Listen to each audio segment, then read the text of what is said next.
Salut, bienvenue sur la chaîne, c'est Vince.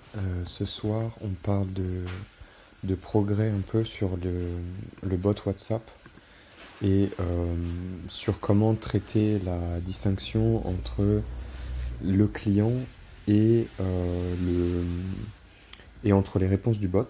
Comment est-ce qu'on peut redonner le contrôle au manager du compte. Donc, pour ceux qui n'ont pas le contexte, il faut voir dans les vidéos précédentes. En gros, en ce moment, je suis en train de bosser sur un bot. Et ce bot-là, il doit répondre de manière intelligente aux questions d'un utilisateur. Le problème, c'est que des fois, il faut que l'utilisateur il puisse dire la réponse, elle ne me satisfait pas. Et dans ce cas-là, il faut que moi, je trouve un moyen de redonner le contrôle au manager du compte. Le truc, c'est que jusqu'à maintenant, et peut-être que vous avez le problème aussi de votre côté, si vous regardez la documentation et l'API sur le sujet, c'est très très pauvre et il n'y a pas vraiment d'infos là-dessus. Donc en cherchant, j'ai commencé à trouver un chemin et demain, si ça fonctionne, je vous ferai un schéma de ce truc-là. Mais l'idée, c'est que pour le moment, la solution que j'ai trouvée, elle est basée sur cette vidéo au final. Et du coup, j'ai contacté Babaven, sur son compte Insta. Et je la remercie d'ailleurs de m'avoir répondu. Ça m'a pas mal aidé. Parce que le problème, c'est que aujourd'hui, quand vous prenez un numéro de test sur WhatsApp pour tester votre envoi et votre réception de messages, vous avez pas, c'est pas comme si vous aviez euh, le téléphone qui reçoit les messages. Et du coup, moi, une des plus grosses interrogations que j'avais jusqu'à maintenant en développant mon bot, c'est est-ce que si je le fais vraiment pour le compte de quelqu'un qui reçoit des centaines de messages, est-ce que ces conversations, elles existent sur son téléphone à lui, même si c'est un bot qui répond? Est-ce qu'il reçoit vraiment le message et ce message, il est genre dans la conversation avec les autres trucs? Et donc ça, c'était une très très grosse interrogation que j'arrivais pas à résoudre. Et donc ce que j'ai fait, c'est que je lui ai demandé, puisqu'elle avait l'air de savoir mieux que moi de quoi elle parlait, et je lui ai envoyé un message, et super gentiment, elle m'a dit, ouais, ouais, elle m'a dit, même s'il y a une automatisation, a priori, la personne, elle reçoit les messages. Donc déjà, ça, pour la suite de ma réflexion, c'est hyper important de savoir que la personne, elle va avoir sur son téléphone tous les messages de la conversation.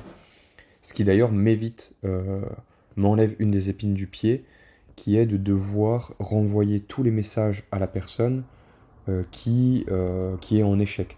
Donc ça veut dire qu'au lieu d'avoir à récupérer le numéro de la personne, euh, sa demande au bot, la réponse du bot et son insatisfaction, et de l'envoyer à la personne, là, bon, bah, il faudrait que je trouve un moyen juste de prévenir la personne qu'il y a un problème, et lui, il peut aller voir dans la conversation qu'est-ce que c'est le problème.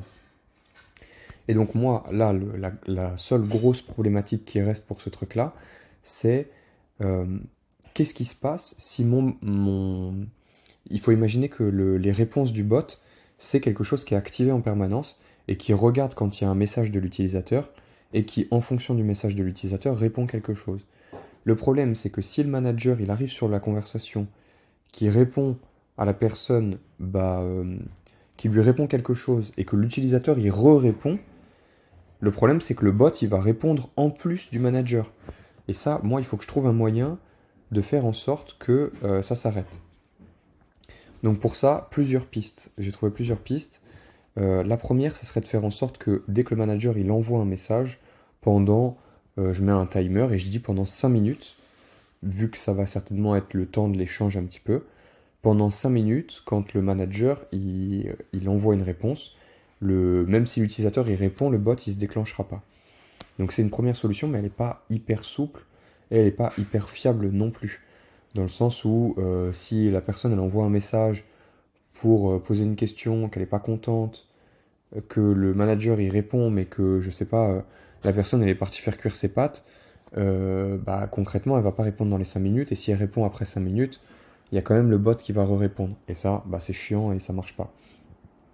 Une autre solution qui est hyper intéressante, si j'arrive à la mettre en place, et honnêtement, ça serait le meilleur de tous les mondes, une grosse solution que j'ai trouvée pour ce truc-là, c'est d'utiliser ce que Baba elle explique, c'est que sur les comptes WhatsApp Business, il y a accès à un système de labels, des étiquettes.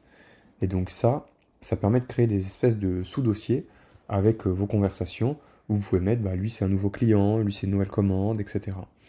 Moi, si programmatiquement, à l'aide d'une requête avec l'API, donc c'est-à-dire avec, j'essaye de vous trouver, si dans la documentation quelque part il y a moyen d'envoyer une requête pour dire ce numéro-là, il passe dans un tag, et bah c'est totalement gagné. Parce que ce que je peux faire, c'est que à partir du moment où la personne ici dans le scénario, elle dit, imaginons, je trouve voice flow, j'arrive, tac.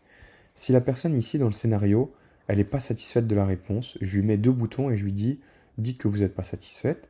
Enfin, êtes-vous satisfait? Lui, il dit non. À partir de ce moment-là, moi, ce que je fais, c'est que j'envoie une requête avec le code ici.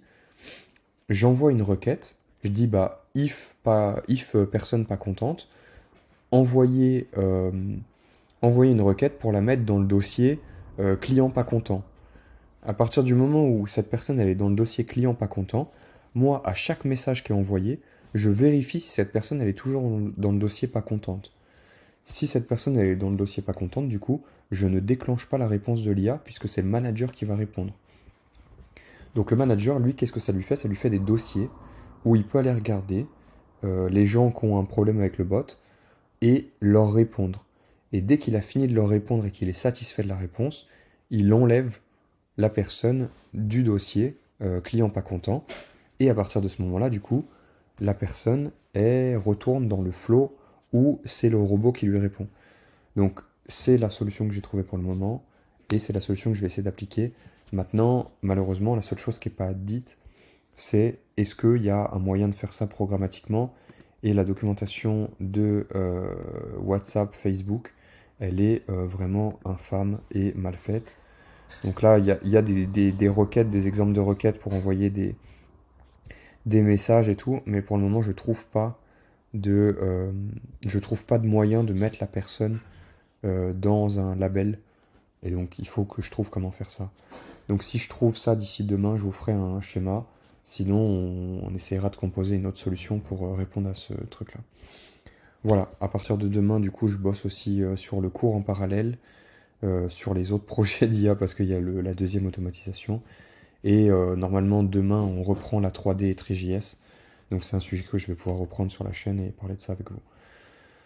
Voilà, c'est tout pour ce soir. Je fais rapide parce que du coup, je suis revenu en France et du coup, bah voilà, demain, j'ai mon matériel, mon micro et ma caméra et on pourra faire des vidéos un petit peu plus quali. Voilà, sur ce, je vous dis à demain. Ciao.